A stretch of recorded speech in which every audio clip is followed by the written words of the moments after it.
Welcome, everybody, to this session specifically for those of you interested in legal studies and criminal justice. We're so excited that you decided to take some time to kind of tune in, view this, and we're hoping to be very productive. I know there's a lot of questions when it comes to the world of both CJ and LS. That's what the cool kids are calling it, by the way. But we want to go ahead and just kind of give you the information to make informed decisions, to make sure that this is going to be the right fit for your possible career. And we can think of nobody else better to help us out than Miss Kathy Davis here. Hi, Kathy. How are you doing this morning? I'm good. How are you? Better than I deserve. Thank you. Kathy, as I mentioned, is the department head for legal studies and criminal justice. She's been with us. Oh, go ahead and correct me now. How long have you been here with us as a professor? As a professor, about 8 years. About 8 years. But if I'm not mistaken, your history with Faulkner goes back a little further than that. Yes, actually, I attended here when it was Alabama Christian. And then I came back and got my associate's degree after working for many years, and then came back and got my master's degree in judicial administration. And then right after that, I actually did that so that I could start teaching. Oh, wow. And so then I came here full-time in 2012-ish. So like I said, a pretty decent history with us, from student to professor to director as well. Well, there's a lot of different questions to start with, but only a limited amount of time. And so maybe if you don't mind, the first question I like to ask, the one I get a lot at college fairs and when I'm speaking with students, is knowing the difference between criminal justice and legal studies. I know there's a lot of overlap, but if you don't mind, maybe elaborating on the differences between the two. Sure. The legal studies program is more designed if you're anticipating going to work in a legal field. A law office, the court system, corporations have a legal division. And so you're there to assist the attorney. Criminal justice is more designed if you're going into the law enforcement side, whether it's with the sheriff's office, state troopers, the Coast Guard, the prison system, or private security. And I'm assuming it's not just you handling all this workload of teaching these two different types of worlds. I'm assuming you have a team behind you, and a very good one at that. I do. The director of our criminal justice online program is Brian Durkowski, and he comes to us from the Montgomery Police Department, and he was also over the training academy in Tuscaloosa. Our master's program is Lynn Coker. She was an assistant district attorney in Shelby County, and she is now in private practice in Jefferson County. And we have Holly Free, who comes to us from the Autauga and Elmore District Attorney's Office as an assistant district attorney. Mitch Henry came to us from his private practice here in Montgomery. He was one of the partners in a pretty large defense firm here in Montgomery. And so he's gone off counsel with that firm, and he's come to teach full-time with us. And then we have John Gray, who is our other full-time professor, and he's been with us longer than I've been with us. And so he teaches a lot of our ethics courses and our business or courses because he has an LLM in tax. Outside of that, we have a very good group of adjuncts. Judge Gaines, who is one of the Montgomery County Circuit judges, he is one of the LS professors. We have Barney Butler and Stephen Frisbee, who are with the Alabama Court of Criminal Appeals. We have Darrell Bailey, who's our district attorney, teaches for us. Bobby Moore, who is with the Alabama Attorney General's office. We have several working policemen. We have Jarrett Williams and Shannon Youngblood. We have a couple from Prattville Police Department. We have one of the sheriffs over in Georgia is also one of our adjuncts. So we try to amass people who are working in the field so that you get not only the book knowledge, but you also get a sense of how things actually work in the real world. And actually, you bring up something that's very important, I think, to a lot of students, and I think maybe their parents as well, is finding universities whose professors are not just book knowledgeable, that they've had some experience in the field as well. And from the list you just rattled off there, it sounds like we've got a lot of real life experience behind us. We do. And one of the things on the criminal justice side that's important is we have about 27% of our adjuncts have attended the National Academy. And that is a very select group. There's only about 1% across the world that have attended Wow. the National Academy, and we have 27%. 27, you said? 27% of our adjuncts have attended the National Academy. And you have to be selected by the FBI to actually go to that. You can't apply and hope That's somebody incredible. Wow. gets you in. The FBI selects you to come. Well, so we've got a lot of knowledge behind us.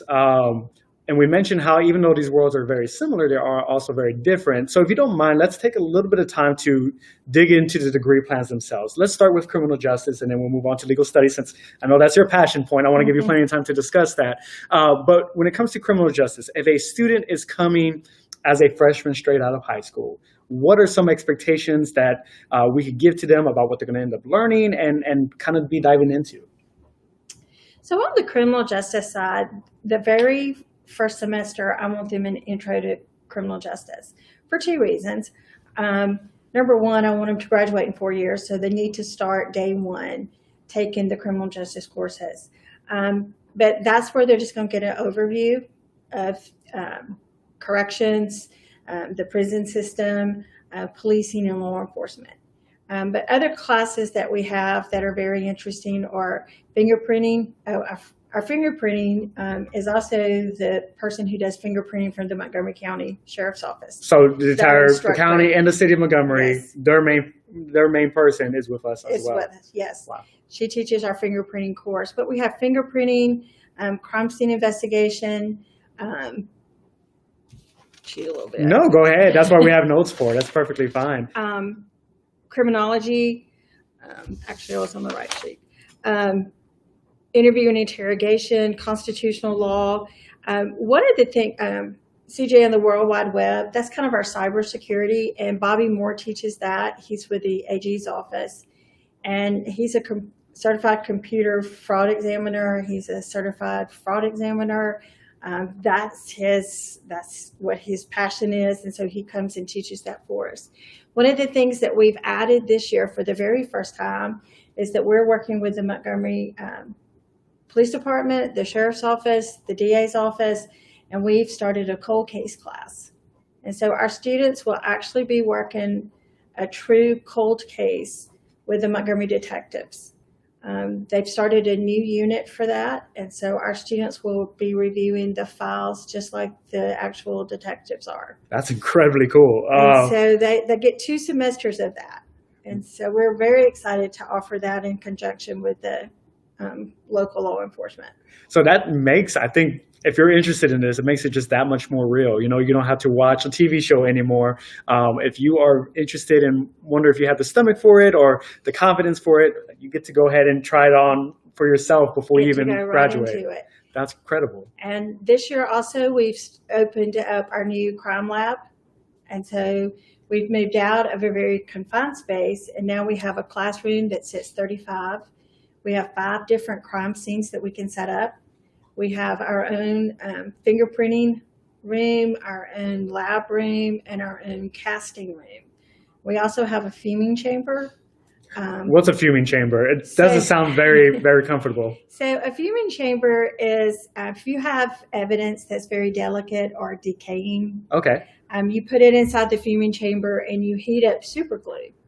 And as the super glue heats up, it creates a mist. And as it cools down, it falls onto the evidence that you have. And so then you can lift a fingerprint off of it. Wow. Okay. So it's a little bit more elaborate. I was always picturing fingerprinting like with a little brush and, some baby powder. That happens too. But this is where you have evidence that's too fragile to handle. That makes sense. So, and our lab is extremely stocked, I guess you can say. We have a lot of the newer, we have an electronic dusting powder or magnetic dusting powder. So with your brush, instead of the black just getting everywhere, with the brush, it actually adheres to that brush. And so you put it, you lift your print, and then you can gather it back up and reuse it. Wow. That's convenient for sure, I'm sure. It is. We have a lot of state-of-the-art equipment over in our lab, so we're very proud of that. Well, you did mention that the lab could seat 35. Now, is that a normal number for a class, 35 students? Typically not. Our largest class probably in CJ is around 28. Average probably is more like 14 to 18. so that you get a very good opportunity to know your professors, and your professors are going to know you. We are very blessed that we're all in a suite together. So if you come in as a student and your professor's not in there, there's somebody for you to talk to always, somebody that's going to be able to help you out. That's wonderful. And in fact, so I know for a lot of students, class size does make the difference. Especially this is very sensitive material. In the nature of the world we're in right now, being a police officer, being involved in law enforcement is probably more dangerous now than it has ever been, arguably so. And what would you have to say to families and maybe even students who have this passion, who have this love for criminal justice, but do have concerns as well? Obviously, one option is, you mentioned just a minute ago that cybersecurity is on the rise. That's a great way to kind of be involved with law enforcement and then maybe a little bit more safer behind some walls. But again, there are a lot of students who are primarily interested on boots on ground concepts. Do you have any words or any thoughts about that? Yes, we offer to the students a variety of career paths, whether it's going to the Coast Guard. I got an email today about the Small Business Administration with all the new COVID applications coming in. They're needing workers. And so it's kind of things you wouldn't think about sometimes. Investigators, private investigators, just crime scene investigators. So because we offer so many courses, crime scene investigation, fingerprinting, and those type courses just lend more to the crime scene itself as opposed to actual law enforcement. And so that kind of gives you a little bit more protective job security, I guess. No, that's wonderful to have options and to have opportunities. So speaking of opportunities, let's give you one now to talk about legal studies. Let's talk about that. So legal studies really is my baby. I worked as a paralegal for about 30 years and still kind of dabble in it a little bit as needed. Let me pause you right there. Didn't you receive an award not that long ago for your work into it? Yeah, well, I was given the outstanding paralegal across the country. Wow, and then, that's incredible. Then she's very modest. I totally off guard. I caught her off guard with that question. Sorry. Yeah. So I was NALA, which is the National Paralegal Association.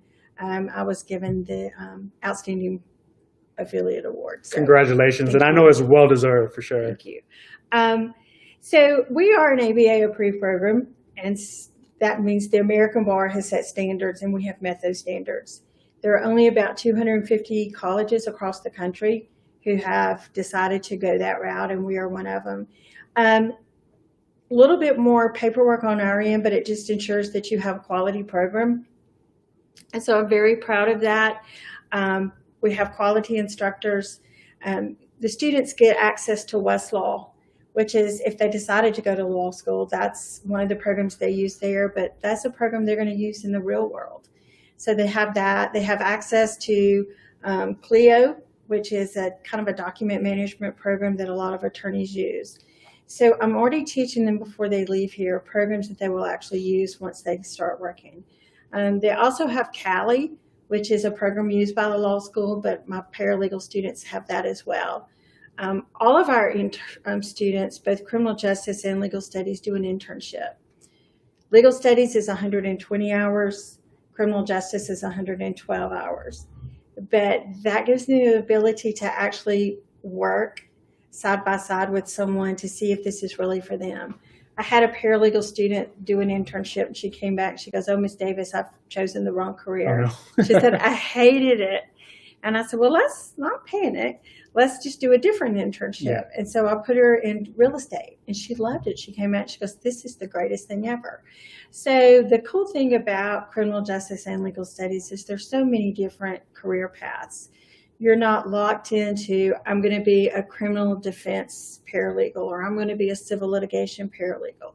You get your pick, and that makes it really nice. So would you be able to maybe note any other other facilities and internships we've offered students in the past or helped them coordinate with? Sure. Just this summer, one of our students interned with the coroner's office. That is incredibly morbid. Wow. But she loved it, and it was very interesting.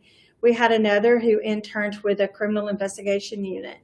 And so this year she's focusing on photography because you have to take pictures of the crime scene. So if you're interested in photography, you don't only have to be a Photography, freelance yeah. photographer or do weddings. You can also do crime Yes. scenes. And we had a detective come out, and he was showing the students some different techniques that he had. And he said that he bought a camera because he had to take so many pictures. And he said, so for the longest, he just took pictures of everything. And now he does photography kind of on the side. But so you don't think about some things like that go into it. Law office is here. The DA's office has taken our interns.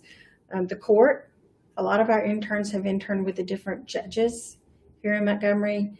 The local sheriff's offices have taken our interns. The U.S. Marshal in Mobile has taken some of our students. So the students have a very good variety of people that we can place them with, but of course they can find their own internship as well. We do allow students to complete their internship in the summer before they take the class in the fall, just to kind of free up their schedule a little bit. I'm sure that's helpful for them. They're not trying to juggle so many different things in the fall, and so a lot of students take advantage of that. So, all of these steps are being taken towards graduation and, Lord willing, a career in any of these fields. I know one of the main questions we get quite a bit is, do we have a law school? And actually, we're blessed. We get to say we do have a law school. The Jones School of Law is here on our campus. But I think a lot of times students have a tendency to skip a few steps and they're just ready to jump into that world, which is not a bad thing. But, that is a very serious level of competition and challenges to be ahead. You alluded to this earlier, that there's a lot of systems in place that the legal studies program here utilizes. What are just a few other things that you might be able to say that prepares a student for law school? And maybe, I think we're also kind of jumping ahead of ourselves here a little bit. Because I get to work with you, I am a little bit more defined on the definition of a paralegal. If you don't mind, answer that question first. What is a paralegal? And then let's take it a step further. Is like, well, maybe paralegal's not for them. Maybe they want to be the traditional concept of a lawyer. How can we help them out with that? Okay, so a paralegal by definition is a person who is qualified through education, work experience, to assist a lawyer. And so basically they can do almost everything a lawyer does, but they have to be under the supervision of an attorney. The only thing we can't do is we can't go to trial and represent someone, and we can't give legal advice. But you also get to bypass the very expensiveness of law school, don't you? Yes, we do. But we prepare our students very well if they decide that's the route they want to take. Through Westlaw and our research courses and our advanced legal writing courses, they've already done legal research. They've drafted briefs. They've already learned how to do citations, which is kind of the MLA form of endnotes and footnotes, but you're doing it inside the brief. So our students have a very good background in that. They have terminology in the court system. So they kind of already know a lot of the things that they're going to be taught their first year of law school. Our undergrad students have access to the library and everything over at the law school. We have done some mock trials over in the courtroom. So they already kind of know their way around the law school a little bit, which makes it easier to make that transition. So again, we have a lot of different options, and maybe that might be overwhelming. If you don't mind, take a moment to speak a little bit more about the teaching systems you have with the program. What are some different things? Again, I'm going to put you on the spot because I remember you telling me this story, and I don't know if we want to make it a habit, but I do know you mentioned there was a student who was afraid they wouldn't be able to wake up for their 7 a.m. class or 7:30 classes. We had 3 of them, and so the instructor called them every morning and got them up. That's really kind of, my parents don't even do that for me. So she would call every morning to make sure that they were up and come into class. So we do check. Our classes are small enough that if you miss for a little, I've got a student today, I'm going to go back here and check on her to make sure she's doing okay. That's kind of good. But some of the programs that we have there are kind of cool. One of the biggest things that we have is our Aquas board. And that is something that lawyers use now to take into the courtroom. It's kind of a whiteboard, but it's also a television and a computer. And so we use that because the ABA allows us to have synchronous classrooms. And so we can connect with our centers in Huntsville, Birmingham, and Mobile. And so it's just like the students are sitting in our class. And so I have a lot of students right now, a couple students in Birmingham, and they're actually working, but we have fit their schedule around their lunch break kind of. And so they're logging in from Birmingham and attending class here through the synchronous classroom. With the year being the way it is with COVID, I'm sure that has been a tool that's been utilized more so now than ever. It is really nice. And it also gives the student the ability to learn how to use the Aquas board. And so we have that.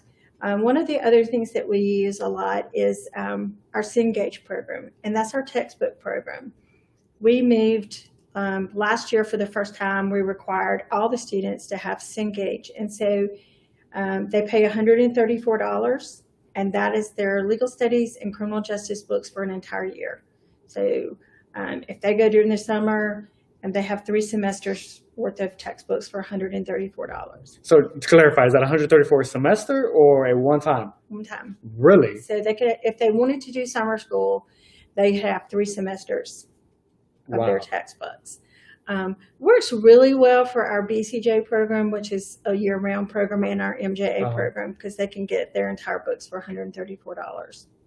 Well, as we're trying to keep an eye on the time here, I want to make sure that we leave a little bit of room for you to go ahead and discuss a few more of your passion points.